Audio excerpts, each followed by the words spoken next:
Hello বন্ধুরা, learn with fun বিডিটিস চ্যানেলে তোমাদের স্বাগতম। আজ আমাদের সরলরেখার তৃতীয় পর্বে সরলরেখা 3.2 অধ্যায় নিয়ে আলোচনা করব। তোমরা সবাই যদি করে থাকো তারপরও একটু দেখলে আরও সহজ হবে সেই অধ্যায়। তাহলে দেখো, সরলরেখা 3.2,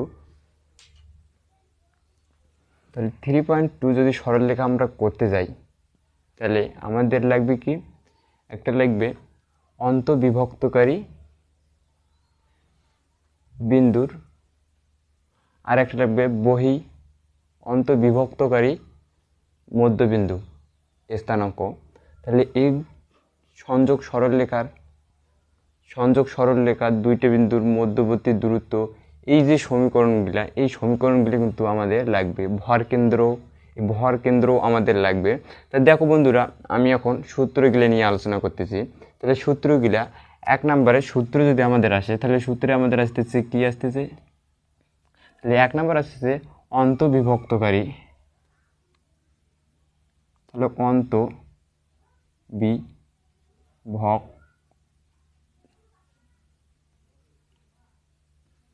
অন্তঃবিভক্তকারী মধ্যবিন্দুর স্থানাঙ্ক,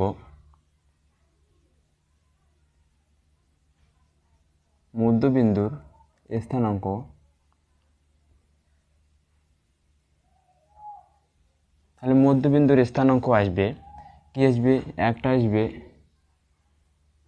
m1 x2 plus m2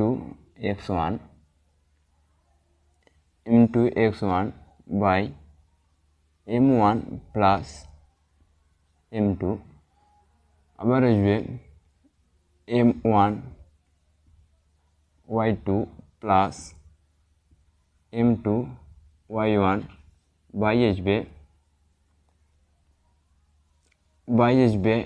m1 plus m2।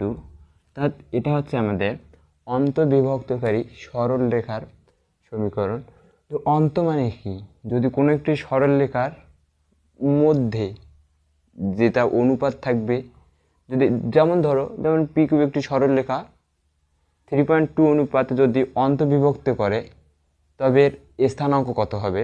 তবে এর স্থানাঙ্ক আমরা এই সমীকরণে যদি প্রয়োগ করি অবশ্যই আমাদের সেই জায়গার স্থানাঙ্কটা নির্ণয় করতে পারবো।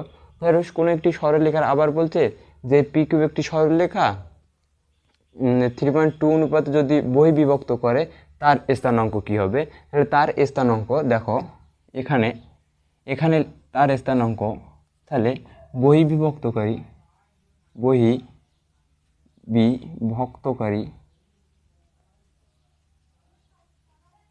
তাহলে বহির্বিভক্তকারী মধ্যবিন্দুর স্থানাঙ্ক কি আসবে, তাহলে মধ্যবিন্দুর যে স্থানাঙ্ক আসবে সেটা কি আসবে, সেটা আসবে m1 x2। তাহলে এখানে বাইরে, অর্থাৎ যখনই বাইরে আসবে তখন মাইনাস, তাহলে m1 x2 minus m2 x1 by m1 minus m2 বা m1 y2 minus m2 y1 বা m1 মাইনাস m2। তাহলে এই দুইটা হচ্ছে আমাদের সমীকরণ। একটা হচ্ছে অন্তঃবিভক্তকারী মধ্যবিন্দুর স্থানাঙ্ক, তাহলে মধ্যবিন্দুর স্থানাঙ্ক আসতেছে এটা। আর যদি বাইরে অবস্থান করে, দুইটা বিন্দু যদি বিন্দুটা বাইরে অবস্থান করে সেই ক্ষেত্রে আমাদের আসবে m1 x2 minus m2 x1 by m1 minus m2, আর একটা আসবে m1 y2 minus m2 y1 by m1 minus m2। তাহলে অন্তঃবিভক্তকারী, ভেতরে বিভক্তকারী আর বাইরে বিভক্তকারী, এই দুইটা সমীকরণের মধ্যে আমরা সমাধান করতে পারি। এখন দেখো, যে কোনো একটা ত্রিভুজ দেওয়া আছে, ত্রিভুজের ভর কেন্দ্র। তাহলে দেখো, এটা আমাদের কিন্তু একটা ত্রিভুজ ABC, এটা কিন্তু একটা ত্রিভুজ যার মধ্যবিন্দু যেটা আছে জি হচ্ছে আমাদের একটা ভর কেন্দ্র। জি আমাদের হচ্ছে কি একটা ভর কেন্দ্র। তাহলে এবিসি যদি একটা ত্রিভুজ হয় তাহলে এর ভর কেন্দ্র কিভাবে আমরা নির্ণয় করব? অর্থাৎ বন্ধুরা আমরা ভর কেন্দ্র যেভাবে নির্ণয় করতে পারি, তাহলে ভর কেন্দ্রের আমাদের সূত্র আছে। তাহলে যদি এ বি সি, তাহলে এ বি সি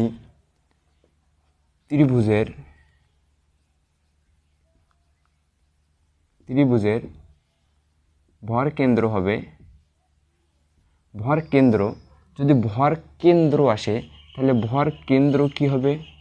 তাহলে ভর কেন্দ্র হবে x1 plus x2 plus x3 by 3, আবার y1 plus y2 plus y3 by 3। এটা হচ্ছে আমাদের ভর কেন্দ্র সূত্র। এটা হচ্ছে কি আমাদের ভর কেন্দ্রের সূত্র। অর্থাৎ এখান থেকে আমরা যে ভর x এর মান নির্ণয় করতে পারবো, y এর মান এখান থেকে নির্ণয় করতে পারবো। অর্থাৎ তার ভরটা কি জি, এখানকার যে মানটা থাকবে এই জি এর মানটা যেটা হবে সেটা আমরা এই দুটো সমীকরণের মাধ্যমে বের করে নিতে পারবো। যদি বন্ধুরা আরও আছে একটা আছে সংযোগ রেখার সমীকরণ। তাহলে সংযোগ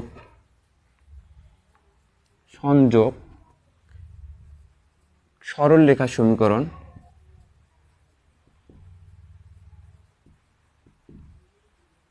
সংযোগ সরল রেখার সমীকরণ। তাহলে সংযোগ সরল রেখার যদি সমীকরণ থাকবে কি থাকবে?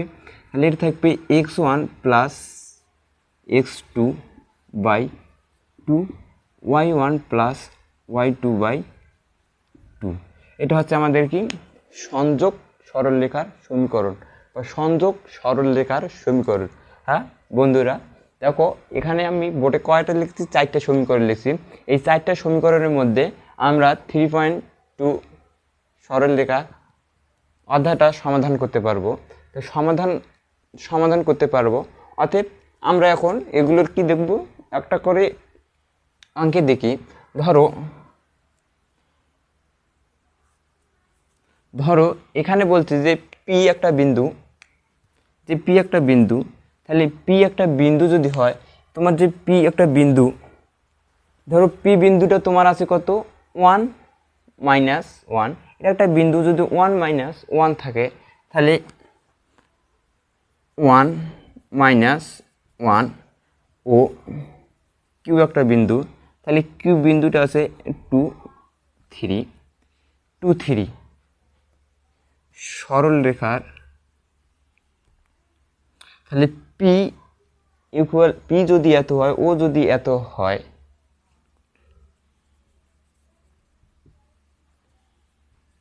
সরল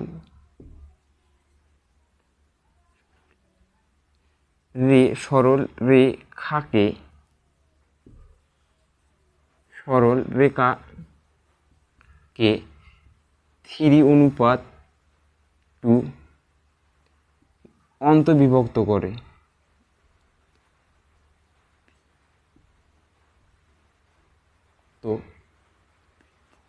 তো করে, তাহলে দেখো, তাহলে পি যদি এত হয় ও কিউ যদি এত হয়, এতটি কি সরল রেখাকে এত অনুপাতে অন্তবিভক্ত করে, তবে এর স্থানাঙ্ক কত যদি করে, তবে এর স্থানাঙ্ক নির্ণয় করো।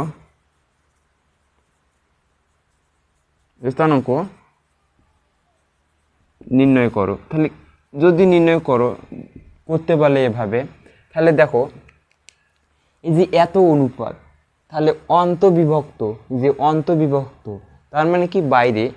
অর্থাৎ আমরা যদি চিত্র অঙ্কন করতে যাই, যদি পি একটা আর কিউ একটা সরল রেখা, যদি পি কত আছে 1 মাইনাস 1 আর কিউ কত আছে 2 3, তাহলে এইটা কত অনুপাতে, যদি আর একটা আমাদের অনুপাত হয় এক্স ওয়াই, কত অনুপাতে? 3.2 অনুপাতে অন্তর্বিভক্ত করছে। অর্থাৎ কি কোথায় অন্তর্বিভক্ত করছে? ভেতরে। যদি ভেতরে অন্তর্বিভক্ত করে থাকে, তাহলে ভেতরের অন্তর্বিভক্তর সূত্র আমরা জানি। কি সূত্র জানি? তাহলে ধরে নিতে হবে, তাহলে ধরি তাহলে ধরি আর বিন্দুর স্থানাঙ্ক এক্স ওয়াই, ধরি আর বিন্দুর যে স্থানাঙ্কটা আছে এক্স ওয়াই, যদি এক্স ওয়াই হয় তাহলে আমরা নির্ণয় করব কি অন্তবিভক্ত। এই যে অন্তবিভক্ত অর্থাৎ এক্স ওয়াই এর মান আমাদের নির্ণয় করতে হবে অন্তবিভক্ত। তাহলে এক্স ইকুয়াল আমরা কি জানি, এক্স ইকুয়াল আমরা জানি m1 x2 plus m2 x1 by কি জানি m1 প্লাস m2। যদি আমরা জানি তাহলে এখান থেকে আমরা কিন্তু এই মানটা নির্ণয় করতে পারবো। তাহলে দেখো যদি যে দেওয়া আছে এখানে কিন্তু দেওয়া আছে, তোমরা লিখতে পারবে যে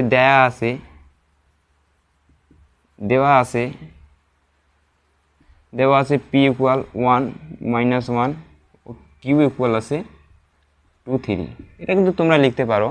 তাহলে এখানে দেখো যদি প্রথমটা যদি আমরা x1 ধরি, প্রথমটা কি x, এটা y, y1 আর এটা হচ্ছে y2। তাহলে প্রথমটা আমাদের কি হচ্ছে x1 x2 y1 y2। তাহলে এখানে দেখো তাহলে এখন m1 এর মান আমরা কোনটা ধরবো, তাহলে প্রথমটা হচ্ছে আমাদের m1 এর মান আর দ্বিতীয়টা হচ্ছে m2 এর মান। তাহলে এখানে তোমাদের m1 এর মান আসতেছে 3 ইন্টু x2 এর মান কত, x2 এর মান 2 প্লাস তাহলে m2 এর মান কত 2 ইন্টু তাহলে x1 এর মান কত 1, তাহলে x1 এর মান 1 যদি আসে তাহলে এখানে দেখো তাহলে m3 প্লাস 2, তাহলে 3 প্লাস যদি 2 হয় তাহলে এখানে আসতেছে কত 3 2 6 6 প্লাস 2 কত আসতেছে 5, অর্থাৎ 7/5, 7 না 8/5। তাহলে x এর যে অন্তর্বিভক্তের স্থানাঙ্ক আসতেছে 8/5।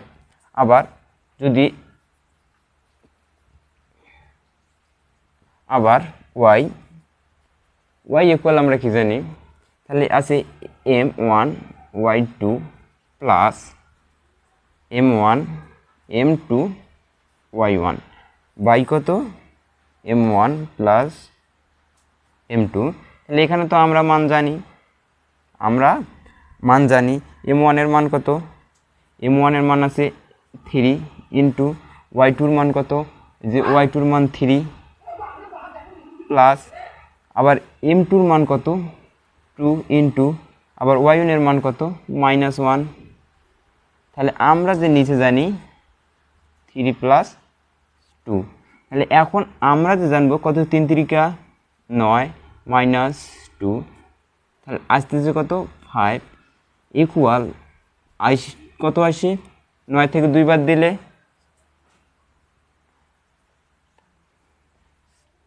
7/5। তাহলে এখন বন্ধুরা তাহলে দেখো আর বিন্দুর স্থানাঙ্ক কিন্তু ধরে নিছি, তাহলে যে অনুপাত অন্তর্বিভক্ত করে তার অন্তর্বিভক্তির স্থানাঙ্কের নির্ণয় করো। সুতরাং অন্তর্বিভক্ত এর স্থানাঙ্ক হবে